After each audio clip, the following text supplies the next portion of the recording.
हिंदुओं का मानना है कि गीता में जीवन की हर परेशानियों का हल है और यह सही भी है।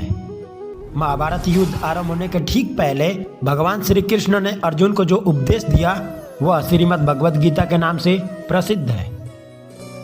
मन में कोई भी दुविधा हो, कोई भी सवाल हो या निर्णय लेने में किसी भी तरह की आशंका ही क्यों न हो, गीता के पास हर मुश्किल का हल है। पेश है गीता की कही गई ऐसी 5 बातें जिन पर अमल करने से आपको मिलेगी हर क्षेत्र में जीत। पहली बात, स्वयं का आकलन, सेल्फ असेसमेंट। गीता में कहा गया है कि हर व्यक्ति को स्वयं का आकलन करना चाहिए। हमें खुद हमसे अच्छी तरह से कोई नहीं जानता, इसलिए अपनी कमियों और अच्छाइयों का आकलन करके खुद में एक अच्छे व्यक्तित्व का निर्माण करना चाहिए। दूसरी बात, क्रोध पर नियंत्रण, कंट्रोल ऑन एंग्री। गीता के अनुसार क्रोध से भ्रम पैदा होता है, भ्रम से बुद्धि भ्रष्ट होती है। जब बुद्धि व्यग्र होती है तब तर्क नष्ट हो जाते हैं।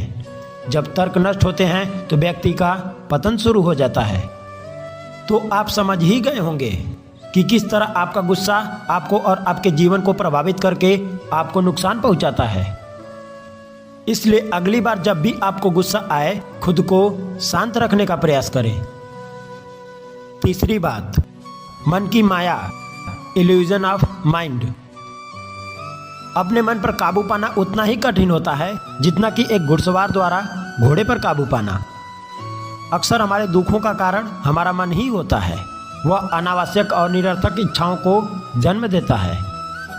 जब वे इच्छाएं पूरी नहीं हो पाती हैं तो वह आपको विचलित करता है। इसी कारण जीवन में जिन लक्ष्यों को आप पाना चाहते हैं, जैसे व्यक्तित्व अपनाना चाहते हैं, उससे दूर होते चले जाते हैं। गिरते उठते आखिर अंत में वह घुड़सवार उस घोड़े पर काबू पा ही लेता है। ठीक वैसे ही हमें भी अपने मन को अपने बस में रखना चाहिए और मन की लगाम को अपने हाथों में। चौथी बात, आत्ममंथन और सोच से निर्माण, इंट्रोस्पेक्शन। गीता कहती है कि हर व्यक्ति को आत्ममंथन करना चाहिए।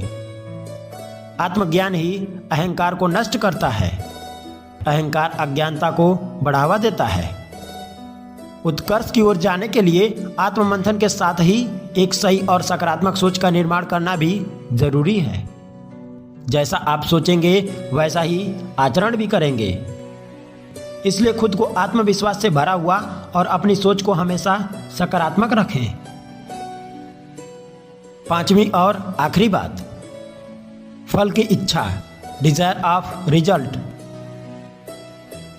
मनुष्य जैसा कर्म करता है उसे उसके अनुरूप ही फल की प्राप्ति होती है। इस बात को अगर आप वर्तमान संदर्भ में ले तो छात्र पढ़ने से ज़्यादा तो इस बात को सोच सोच कर घबराते रहते हैं कि रिजल्ट कैसा आएगा। इसलिए जरूरी है कि वे अपने रिजल्ट की चिंता छोड़कर पढ़ने पर ध्यान दें। जैसा कर्म करेंगे परिणाम उसी के अनुरूप होगा। लेकिन अगर वे फल की इच्छा में कर्म ही नहीं कर पाएंगे तो फल उनकी इच्छा के अनुरूप नहीं होगा। यदि आप इन सभी बातों से प्रभावित हुए हों तो इस वीडियो को लाइक और चैनल को सब्सक्राइब कर दें। Thank you so much.